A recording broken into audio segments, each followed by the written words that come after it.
When I look back at that time, like in Kansas City, I just look back at that time and just say, man, just a young guy just trying to find himself in the league. Man, I was able to learn from so many guys, was able to mature so fast because I was able to step into a receiver role, and it was a lot, and I kind of took that on, and I didn't look back. The coaching staff trusted me there, and I absolutely loved every minute of it. I wouldn't take none of it back, and so yeah, man. Yeah, it was fun times. Tyreek Hill choosing his words carefully. You won't hear in the press conference preceding his first game against the Chiefs, Tua Tagovailoa is the most accurate passer in the NFL, and that includes Patrick Mahomes. Or any of the talk we heard last year in the weeks after the trade happened where it became clear that Tyreek Hill wanted the ball more than he was getting it. And he had career-high targets and catches in 2021, and he still wanted more. He was becoming a pain in the butt behind the scenes for the Kansas City Chiefs. So they decided between the money, between what he does to skew the offense his way, and maybe the offense will be better if we open it up, and all things considered, we're moving on. And he was happy. He was thrilled to get out of Kansas City. I also think, even though he probably won't say this ever, he may think it, he didn't want to be third fiddle to Patrick Mahomes and Travis Kelce. And he's the guy in Miami now. He can try to deflect some of it to Tua. Tyreek is the guy. He's the straw that stirs the drink, and he's on pace to have record receiving yardage. He's the MVP candidate. Tried to, oh, no, there's a better player on this team. No, there isn't, Tyreek. It's you. It's great that you're humble, but you're the guy. So anyway, it's just funny to watch him there because he's trying his damnedest to say nothing to give the Chiefs any extra oomph than they already have. Mike, I think he's going to remind the Chiefs of really what they miss when you look at their receiving stats. Obviously, Kelce is the leading receiver with 68 catches, 583 yards, and 4 touchdowns. But Rashee Rice is their leading wide receiver, 39 catches, 361 yards, and 3 touchdowns.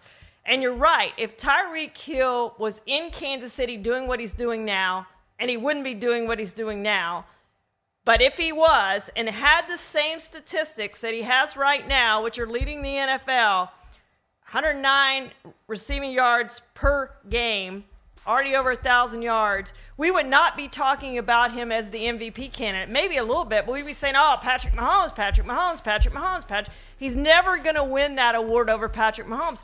We are talking about him as an MVP candidate with Tua Tagovailoa. And maybe that's disrespect to Tua and what he's done. But to me, Tyreek has just been such a huge part of that offense. And Tua throws him up the ball, and he gets it, and he makes plays. And he's unstoppable. We'll see what the Chiefs can do against him, but I don't expect them to stop him this week. I think he's going to have right about what his average is, over 100 yards. Well, that leads into the first grab bag topic. Fill in the blank. Tyreek Hill will what against his former team?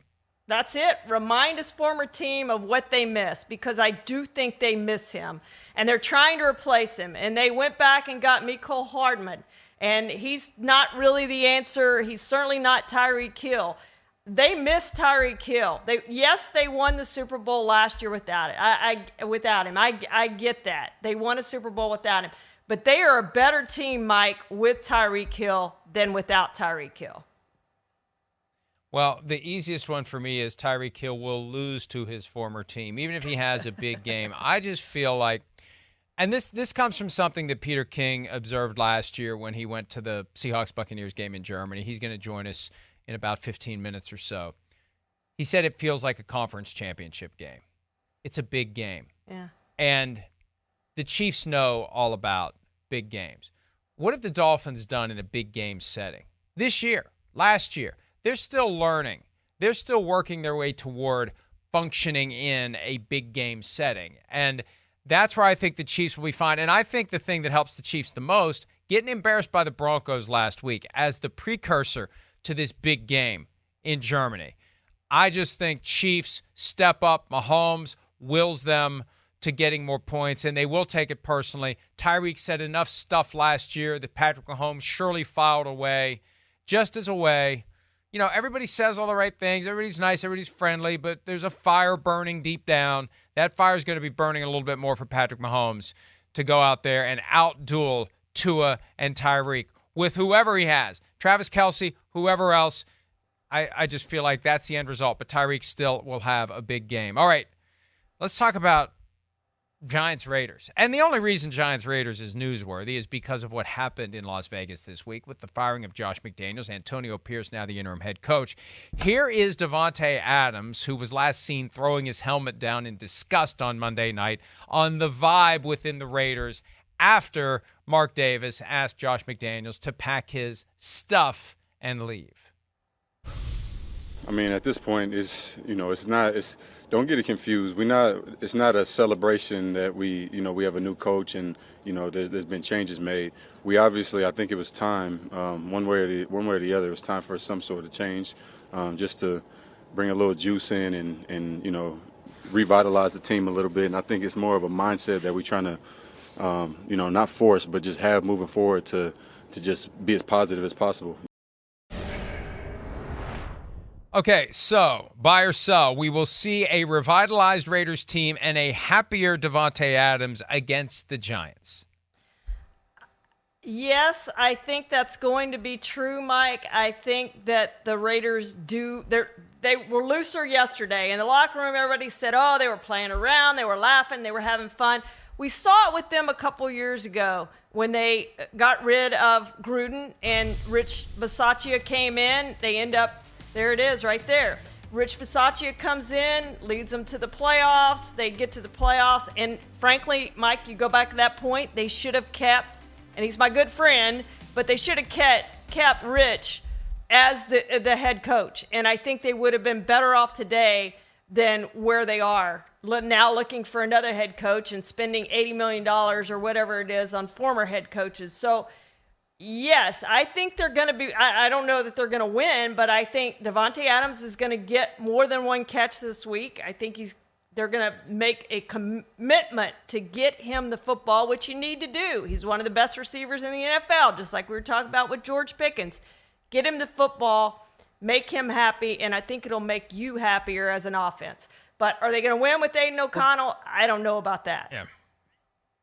Yeah, regardless of whether or not they win or lose, I think the locker room is more relaxed and happier because anytime you clear out one of those Belichick assistants, you've cleared out a lot of the things that make players who weren't programmed to be part of the Patriot way happy to have moved on to someone else. All right, let's move on to underdogs. Take your pick. Dog of the week. Who do you have?